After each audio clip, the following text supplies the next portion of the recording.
VERAfied Podcast, Season 2, Episode 5. What's up, gentlemen? How are you doing, KJM? Hi, T. Look at this. Good afternoon, man. gentlemen's. The gentlemen's. All right. VERAfied Podcast, the podcast where truth is the only rule. All right. Let's talk about the Truth Crew. MMA superstar, Air Force veteran, teacher. And when he's ready, soon to be sporting another title, Mr. Brandon Vera. Hey. Let's go. You know it. And then we have, so funny when I read this, successful businessman and former chief of staff for Governor Eddie Calvo, Mr. Franklin Arriola. He's so much more than that. We just call him the chief. So, Franklin. Chief. Wonderful. I'm doing well, guys. Good to see you guys once again. Good to see you. Hey, let's give some props to our producer, Kyle Hocog from Next Level Media. That's our technical guru. I'm your host, John Mafnas. Once again, mistake putting the keys in my hands, but I'm going to drive this bus today. We are sponsored by Truth Apparel. What is that, Franklin? Shop.brandonvera.com. Oh, that's the one. All the latest in athleisure wear. There you go. Rock and roll. All right. Thank you, Kyle. Let's get started, gentlemen. The moment of truth. All right. Oh, I've been salivating thinking about these topics. All right. I'm just going to give you these three words. And if we could, if we could start with the chief, because I just know he's going to go off like only the chief can. Zelensky got tossed. Franklin, what say you? Wow, that was a good one. A lot of theories flying all around there. People get into details of this, that, and the other thing. But boy, I'll tell you, at a minimum, I would say two things. Zelensky is like a little spoiled. Oh God, it was about to come out of my mouth. A spoiled bitch, like a spoiled brat, right? This guy's been sucking up U.S. dollars in the hundreds of billions, right? That the United States of America has been paying for his war, right? And granted, Russia invaded Ukraine, so policy-wise, it's okay that we help fund that war. Help, right? And he got used to all the funding and whatnot. That would be number one. Number two, he was used to dealing, of course, with Joe Biden, right? And those clowns over there, Jake Sullivan, Blinken. Oh, God. Now he runs into a buzzsaw. And I suspect, just to really simplify it and dumb it down as best as possible, or as easy as possible, he walks in there thinking, no problem. And of course, he wears this outfit, right? People were making a big deal of it. And for me, wear a suit, wear a tie, wear your army gig, whatever. Okay, fine. But it did, it's easy for me, and no problem. I'm good either way.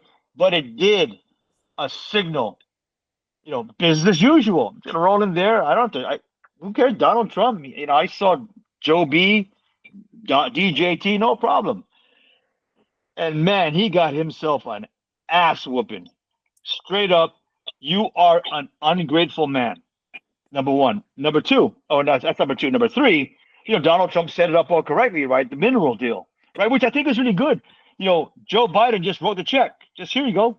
100 billion, 75 billion, nothing in return. The Donald says, well, wait a minute. You got some minerals over there. I think I want to get some of that. And that's the essence of Donald Trump. It has to be a deal. Right, and in a deal, one gives a pen, the other gets the phone. Right, there's a trade.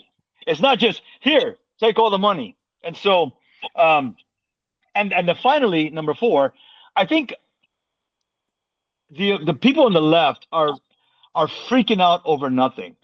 You guys have been negotiating deals. I mean, Brandon, you just came out of a civil suit that lasted for 7 or 8 years. Tell me no one ever yelled at each other. No one ever raised their voice at each other, right? This happens all the time, Americans. But number 5, to Donald Trump's credit, God, we all got to see it. The master of transparency. So those are just my 5 simple points. This came off the top of my head. I mean, there's so much more. But I thought it was great that Donald Trump allowed the cameras in there to show the true. You can never lose if you're 100% transparent. And oh my God, Donald Trump, he just coins out and he's like this. Okay, any questions? And he goes like this. He points, you. That's a dumb question. You. And he just takes him. He didn't even care. Bring it on. So I'm very pleased that the Americans showed some strength.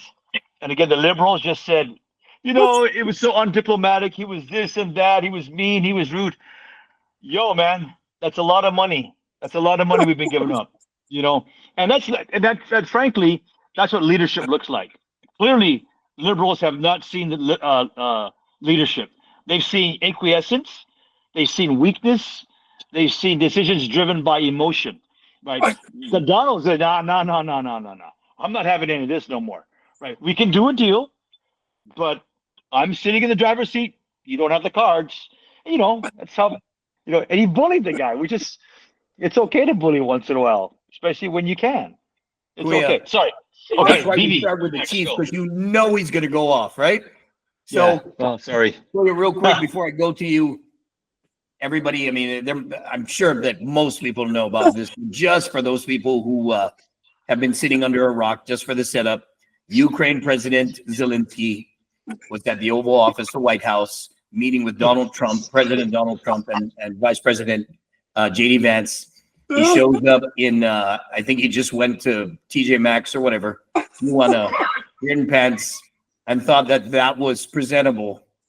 One of my favorite moments is when I think it was a reporter who said, "Don't you own a suit?" I mean, that's just like, come on.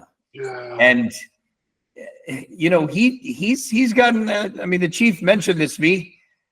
Zelensky and Ukraine have gotten away with it's just carte blanche, right? Here, but here's a check. Here's another one. And can you imagine if Kamala was there? We would just keep writing until we got into the trillions. But let's say UB, how do you feel about that? I'm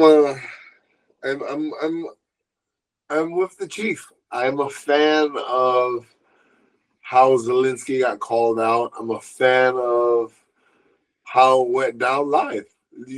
You can't hide and you can't pretend. Most people can't hide and pretend under stress and under duress.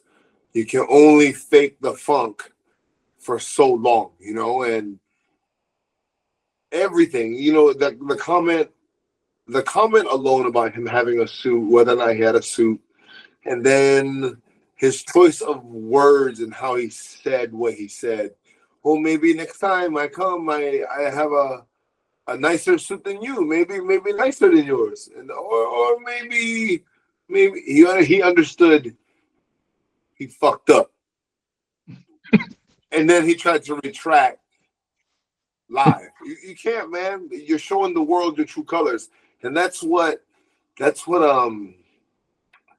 liberals and people on the left don't like. It's they don't like being called out. They don't like being called out because when you do, everything's like he's mean.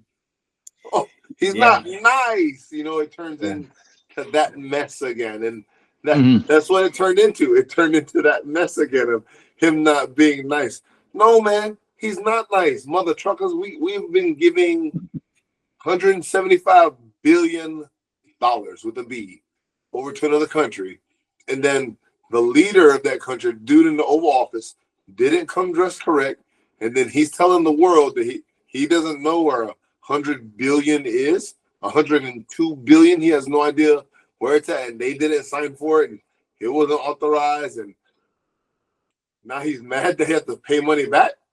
Man. And that's my favorite thing about the Dawn. It's literally the art of a deal.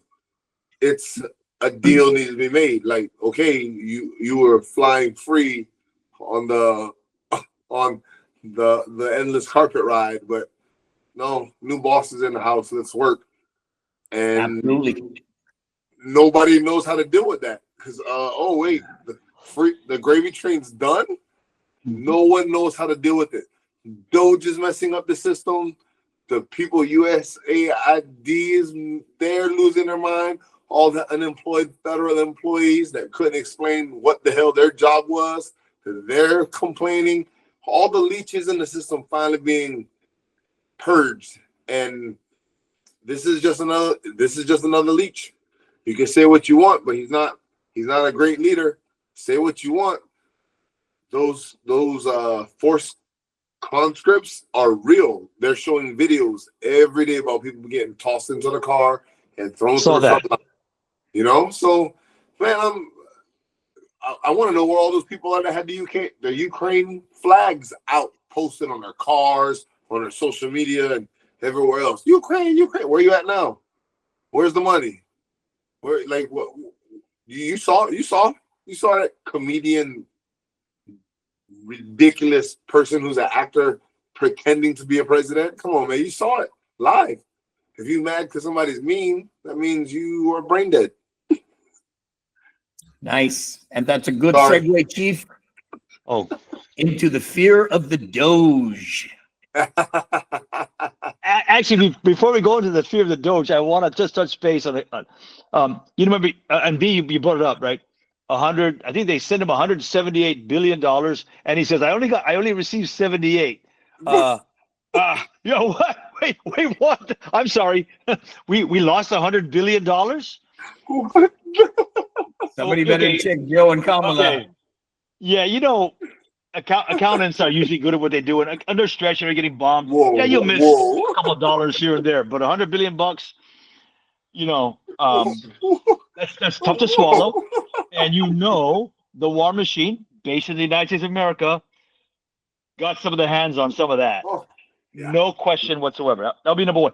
But then the other guy too is J.D. Vance. You know, JD's sitting there, you know, he's being cool, you know, and the Donald's, you know, they're being nice. And then he just said, you know what, I had enough of this shit. And he just says forward, all due respect, Mr. President, and then just tears right into him. You not once did you say thank you, right? You know, it's that spoiled brat mentality, right? And that just, and all he did, all Zelensky did was just light the fire underneath these guys. Like, what? More. No offense. Well, then, okay. Well, then how about this? Yeah. And then once JD started, you know, here's a Donald. Yeah. What about that? Not like he needed any fuel because he already knew what he was doing, right? So, and you know, that whole accountability thing, and you know, hopefully, you know, and I'll go back to the original question. I do the weave, guys. We do the weave on here. Bring it back. You know, if Elon Musk and the DOGE group could fly into Ukraine for a couple weeks, maybe like a 3 days, and DOGE that place and find where the money's at, it'd be wonderful. Now let's bring it back to the DOGE whole empire today, right? You know, in a phrase, in a term that I used recently, I referred to it as a course correction, right?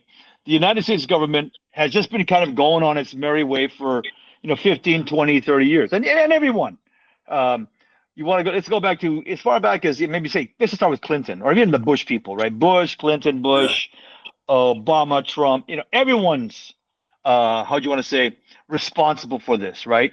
But the DOGE people just decided, okay, you know, enough's enough. Let's take a real hard look.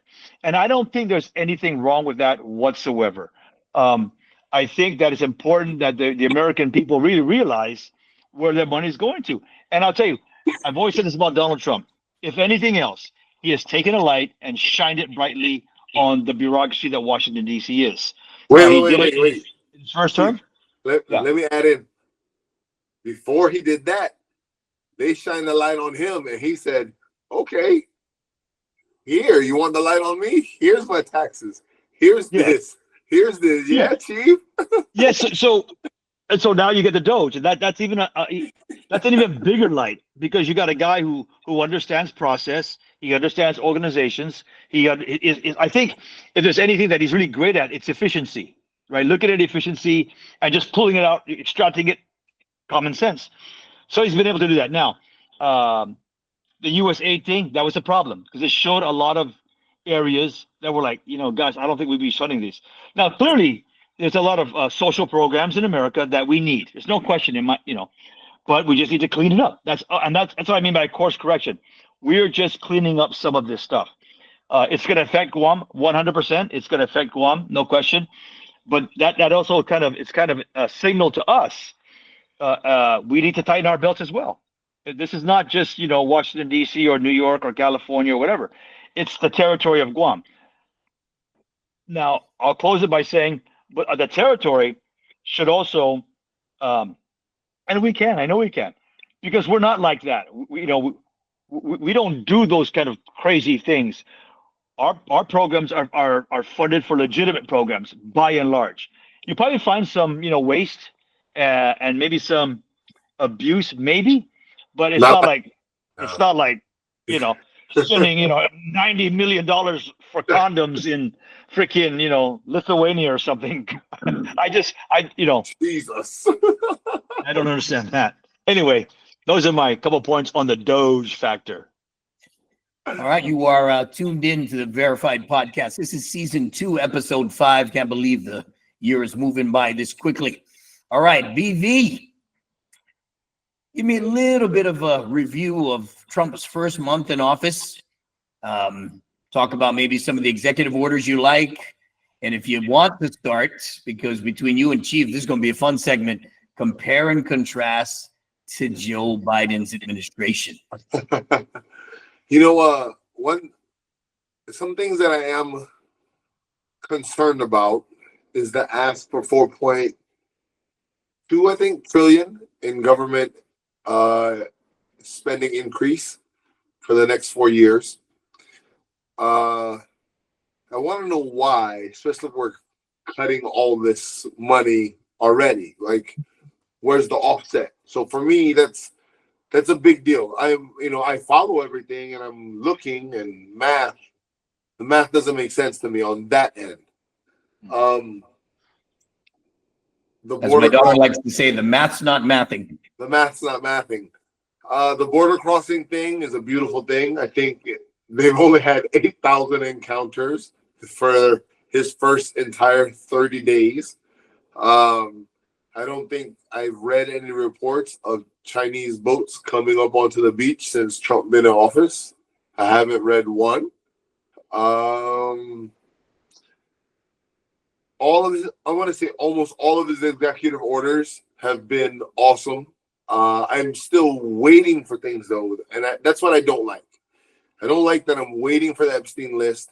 I don't like that I'm waiting for the taxes and tips. It was voted on, but to be continued. I'm not a fan of that. Like, that should have happened already. So there's some things that I'm paying attention. I'm waiting. Is everything else, how would we say, cherry? Yes. Everything's cherry, especially compared to the last administration.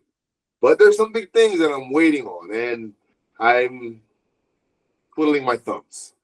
We'll just leave it at that. Oh, wait, the DOGE thing. Can I rewind back just a little bit?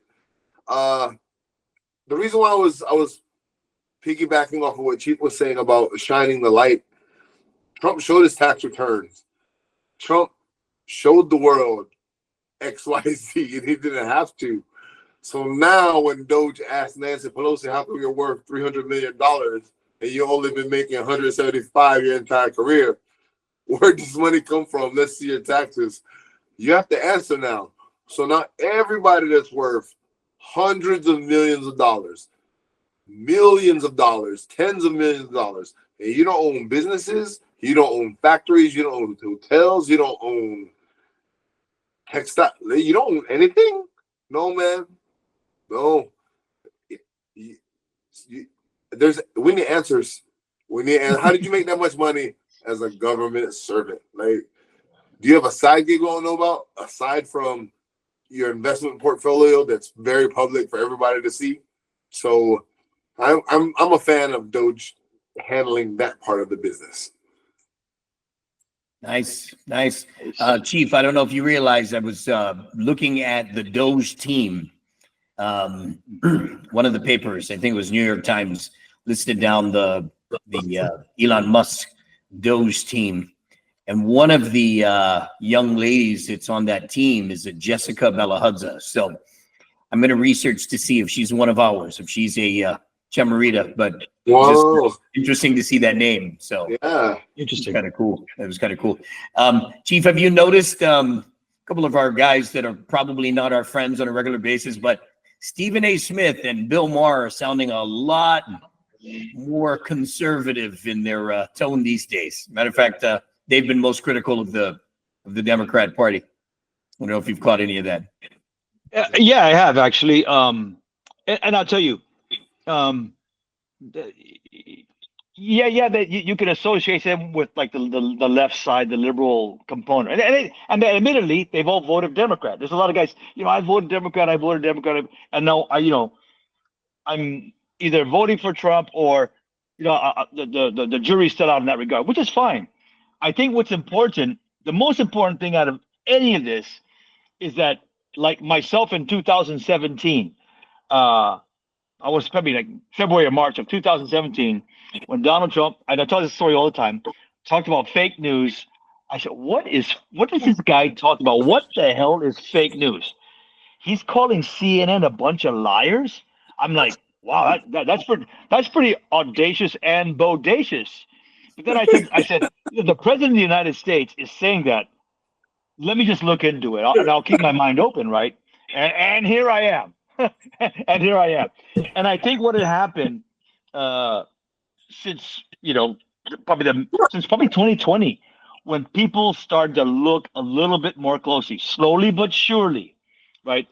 And towards the end of last year, it became just a straight up freaking avalanche, just wabam. I mean, oh my God, everything revealed itself, right? I mean, if you have half an ounce of curiosity, intellectual curiosity, in your brain and in your heart, you would be where Stephen A. Smith and Bill Maher are at, right? You'd be asking the hard questions and not be afraid to, because you're thinking that's just common sense. I mean, what they've been feeding us for the past 4 years, or actually maybe let's call it 6 years, right? Half of Trump's time, and then actually all of Trump's 8 years. Well, then there's Obama, right? It goes way back, right? Yeah. You have to ask yourself, and for me, that makes me happy. If you want to be a liberal, a screaming liberal, that's okay with me. But as long as most Americans at least have an open mind to what Trump and his people are saying, and the DOGE thing, I think, a lot of people are freaking out, and the ones who are screaming the loudest are the ones who could be the most guilty. They're the guys with a hand in the cookie jar, no question, and it's going to show. It's going to show. I tell you, the guys who, going back to the Biden, the comparison, John, the guys who are going to really be the most fucking crazy guys, it's going to be Pam Bondi and Kash Patel, because no, there's a reason for that. They're going to see all these reports and investigations, right? And they're going to see, holy cow, all these people are holy shit, right? They got to make a determination, who are they going to go after? Because they're going to be the first one they go after. And, if I was them, I'd go after Republicans straight up. The first Republican, you're going to jail. You're going. Menendez is a Republican, or is he? I forget, Bob Menendez, or is he a Democrat? He's a Democrat. Either way. It sounds Democrat. Yeah. You got to get one of those guys so you can get that out of the way, right? Okay, we got a Republican, so we're not political, and then you just know, oh man, they're gonna find so much stuff. Like to your point, Brandon, right? They talked about, well, you're making 175, and you speak with Pelosi, Emirata, because we make up names and titles for you people. Yeah, you're making 225, and now you're worth, I don't know, 35, 40, 50. Paul Pelosi, I'm sure, is a great trader. I'm sure he knows what he's doing. But bro, you can't be that good. He's a great inside trader. I'm sorry, great trader. The timing of the deals, right? So I think the law enforcement people are really going to have, because not only that are they going to see these reports, but from what I'm hearing, to your original question, you haven't seen the Epstein files because they're getting tripped up internally. Yep. People are hiding stuff, and I ain't going to give it. We don't have it. No, we gave you everything. Yeah, we gave you everything. It's. I couldn't imagine what Kash Patel is going through. I just couldn't imagine. Yeah. Well, Chief, you said something. Pam Bondi. I don't even want to receive a birthday card from her, right? She's scary. Yeah, I would be like, is this a trap? But it's funny. You said audacious or bodacious. So I'm going to tell you right now, we're going to create a segment called right now, just this very minute, inspired by the Chief. B, we're going to start with you in a segment inspired by Chief called Audacious or bodacious? First one. Audacious or bodacious? Okay. President Donald Trump's proposal of a $5 million immigration visa, what they call the gold card. Audacious or bodacious? Bodacious. Yeah, it's, I've been around the world. I see how it works. People don't know, but around the world, if you can put money into an economy, they'll usually give you citizenship around the entire world. You usually have to buy real estate. But to be able to straight up purchase citizenship, that's, especially at that price for the greatest country in the world, yeah, I think it's absolutely fair. That means you get to skip ahead of lines. My thing is, where's that money going to go? What's it going to fund? Is it going to go into something more than Social Security or something, because that's a lot of money. And there's a lot of people who would 100% purchase it to have like a third, fourth, fifth citizenship, just to show that could be a status symbol around the world. I'm a fan. Yeah, absolutely. Cool. I'm a bodacious guy as well, and I think the 5 million, what they're talking about was to resolve the debt. Our what's it, $32 trillion in debt. Okay. And Donald Trump was doing quick math. If you do $5 million, you 200,000 people, that's $10 trillion, right? My brain can't move that fast, but I'm just an example, right? But Americas, we had the EB-5, which we talked about a lot on Guam, right? Yes. And make an investment, and I think what they're just trying to do is just trying to make sure that they can not legislate it, but enforce it, right? We'll give you some benefits, but you got to open up a business, you got to hire a few people, 10, 20, whatever it is. But yeah, I think it's a good program. Audacious. Okay. Chief, audacious or bodacious? Okay. How real are these JFK and Brandon mentioned it, the Epstein files? It's just a whole lot of nothing, or maybe the FBI continues to cover up the original cover up. Let's see. I would say, oh gosh, if I have to pick one, right? You know me, right? I like to split everything, right? I'll just say audacious only because I look at the JFK files and are they still around? Considering what we know now, right? Yeah. Boxes here, but the rats, the ants just eating things up. Who knows?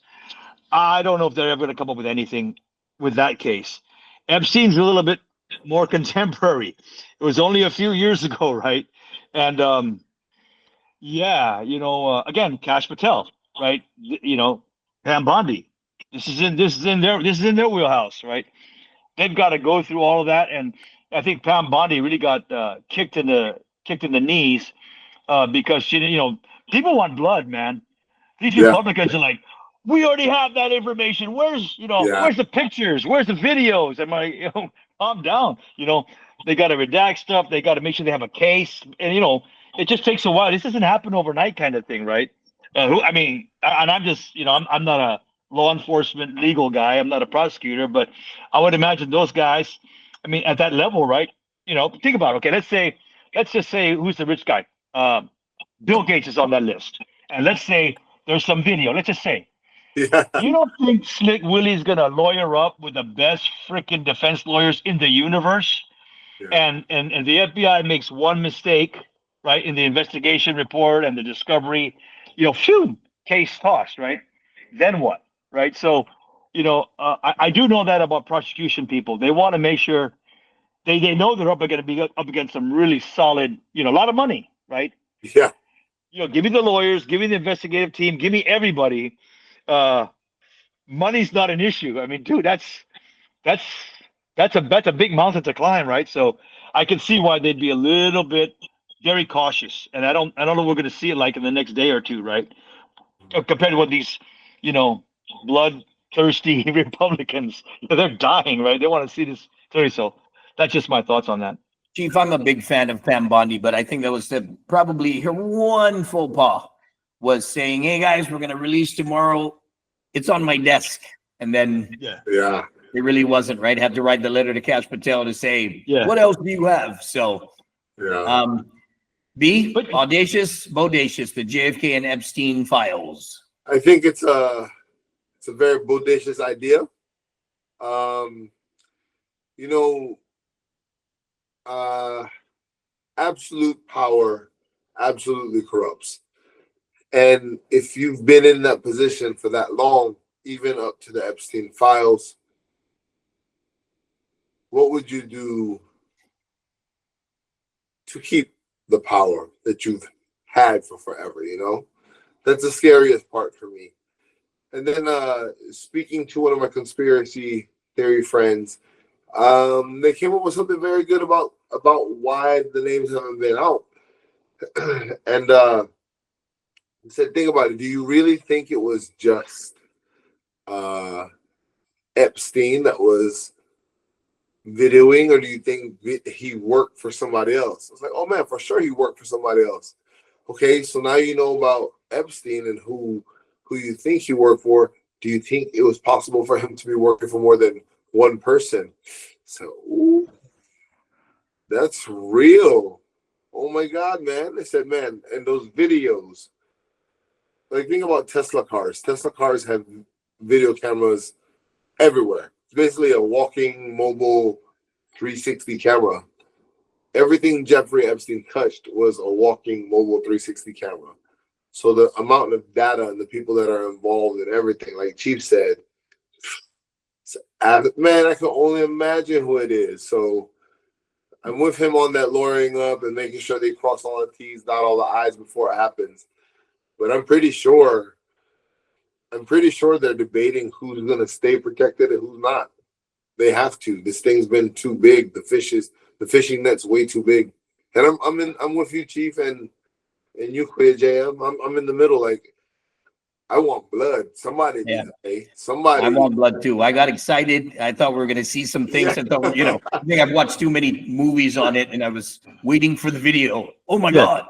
There it is. Pam Bondi said there's, I believe, over 250 victims. 250 victims. That's, dude, that's ginormous. And they obviously, justice needs to be served for them.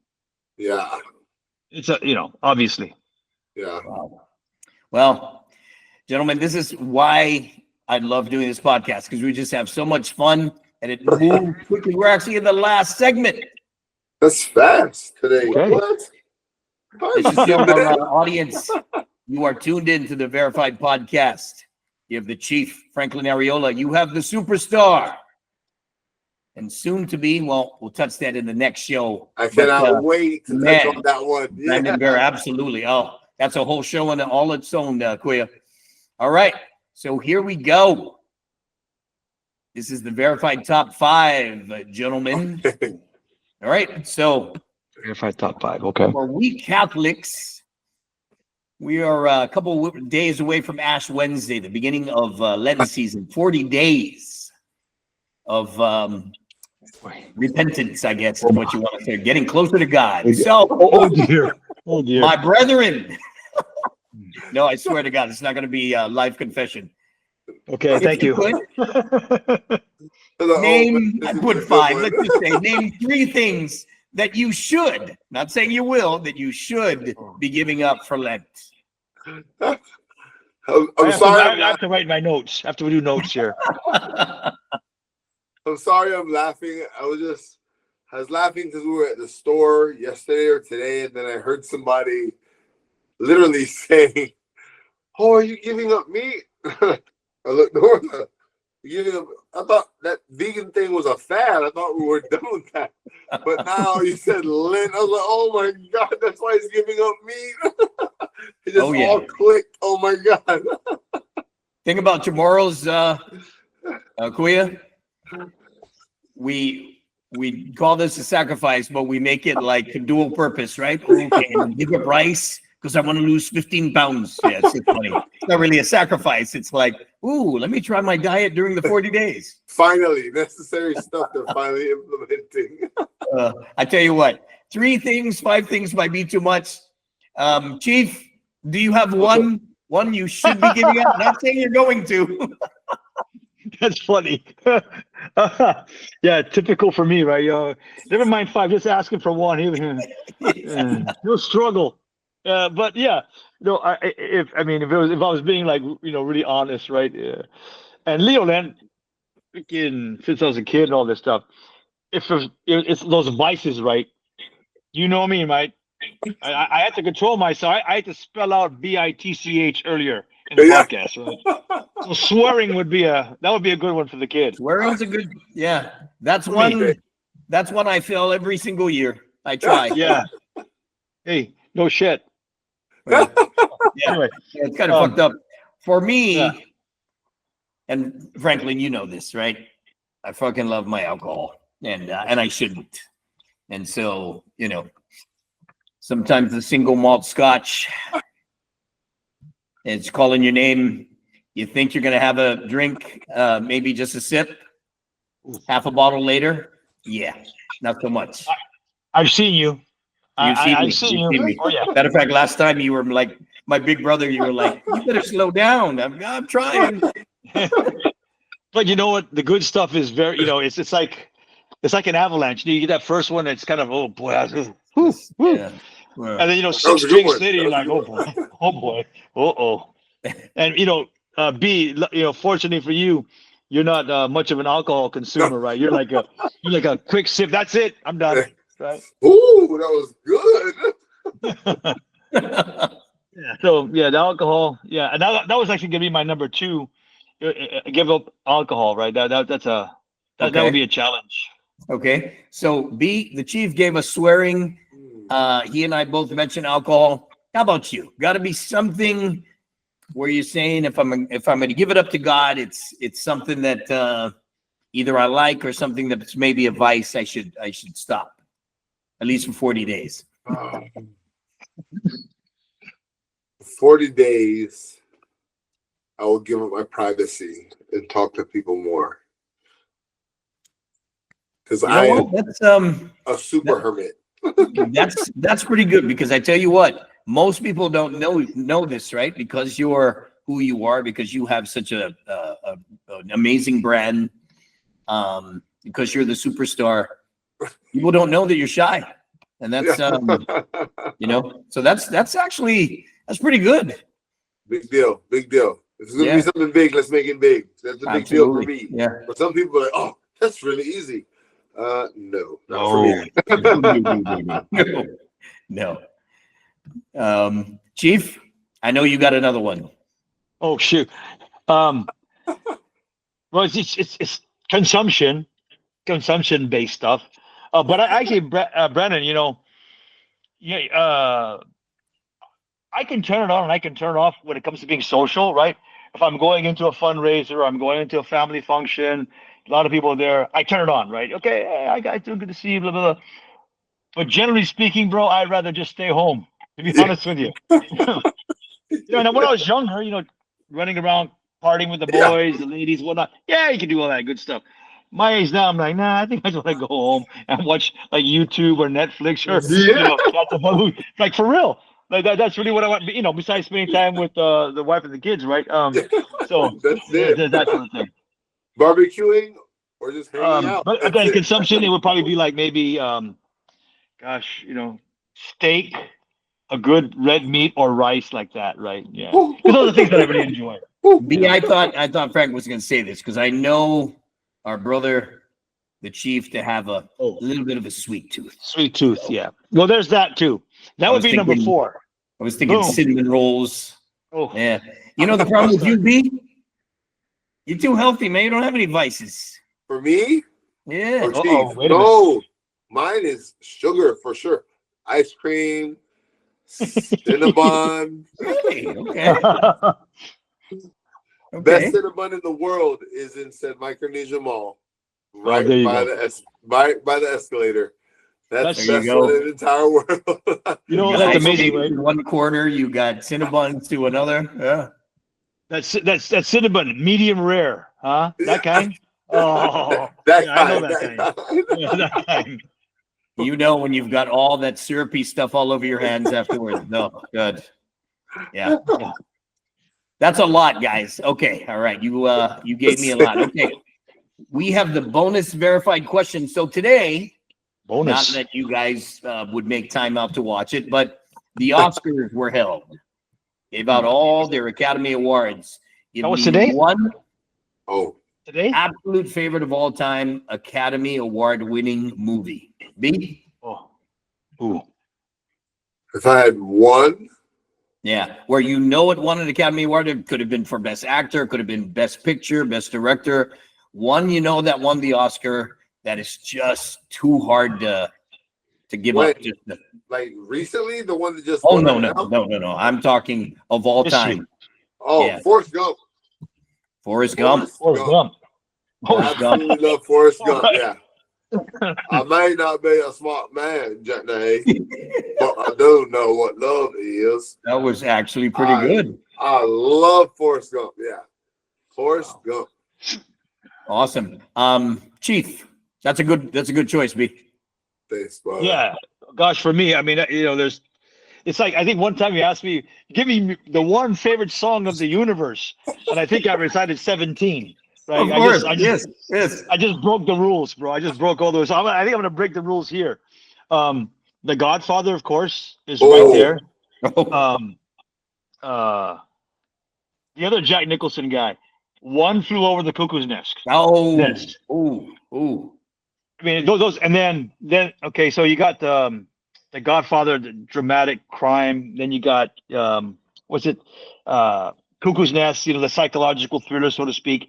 The tearjerker has to be, what's that? God dang it! Terms of Endearment. The tearjerker. Whoa. That's right. You see, he's just the world of knowledge. Even giving us a fucking tearjerker. Okay. Whoa. No, dude. Okay, I have to say this because, you know, I like The Departed was a good one, right? Yes. Johnny, I know you love The Gladiator. You know, violence, blood, and good stuff, right?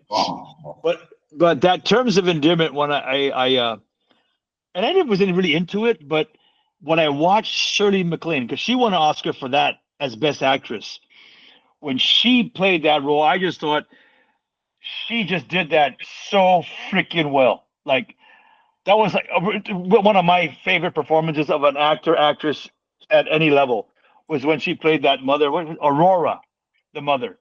She was really good. I mean, she could act out. She was badass. A children's Dr. Seuss book, and it'd be award winning. She's pretty solid. Was Terms of Endearment, was that the one with that Deborah Winger? Deborah Winger and what's his name? Jeff Daniels. Yeah, Jeff Daniels and the Cuckoo's Nest guy. What's his name? God dang it. Jack Nicholson was also on that. Okay. He was the crazy astronaut, right? We already knew that the chief was going to break the rules, right? Yeah. I love it. Yeah, sorry, guys.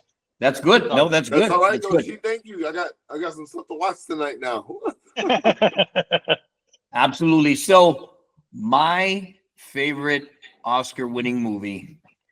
If you guys, Best Picture. You take a chance and you watch this. I think this one for Best Picture, it was nominated, and it may have lost to one of these pieces of shit Harvey Weinstein movies, but Saving Private Ryan. Oh yeah. You ever watch a war movie where you just the first 15, 20 minutes, you just go, okay, so I don't know if I'm ever going to be the same. Yeah, I watched that at the theater, as loud as it could be in a large theater, and affected me. Yeah. But you know, and Johnny, the cinematography of the first 20 minutes of that show, our old coach George Hernandez, I haven't seen it. He goes, Frankie, you got to go check it out, Saving Private Ryan. And I went. I was like, oh my God, what a great flick! What a great flick! Okay, great movie. Okay, let me add two more, please. Go for it, B. Go for it. Absolutely. Life-changing. Passion of the Christ. Yeah. I literally, I kept crying that whole damn movie, man. Yeah, I'll be the first to tell you. I kept crying. Cried. The scourging at the pillar scene. Yeah, I was a mess. That one, and then one of my most favorite movies that I'm gonna watch this tonight with the missus. Old school movie, bunch of great actors, true romance. So True Romance, written by Quentin Tarantino. Yes. Oh wow. Okay. Beautiful, beautiful. There's so many amazing scenes in that movie. If I'm not mistaken, I think that's Patricia Arquette And Christian Slater. Yes. Yes. Was it Slater? Christian Slater? Christian Slater, yes. The black hair, the guy who Yeah. did the skateboard movies, yes. Yes, written by Tarantino, but he did not want to direct it. So such a great movie. Yeah, that was a great movie too. Scott. So please watch those. Those are great date night movies. Yeah, absolutely. Gentlemen, it is a blast. If we don't stop, we will talk about just everything under the sun. Always. That's why I love my brothers. Ladies and gentlemen, you just tuned in to just another amazing episode of the VERAfied Podcast. We can't do this without our audience. We appreciate that. Also to recognize our sponsor, Truth Apparel. Yoo-hoo! That is managed by our very own Chief Franklin Arriola. That's Brandon Vera, baby. MMA superstar. That's his athleisure line. So the best clothes, hats, all kinds of good stuff. Polos. Love the polos. Look at Frankie's got the polo. My man's got the shirt. Had the hat on earlier to cover the shine, but Kyle said you're covering your face, so got to listen to the Kyle. Let's give it up to brother Kyle, gentlemen. Hey. Thank you, Kyle, up north. And for Brandon and the Chief, I'm John Mafnas. Want to say be safe, have a safe Lenten season, give up something, start with cussing, motherfuckers, and God bless you all. Thank you. Peace. Peace.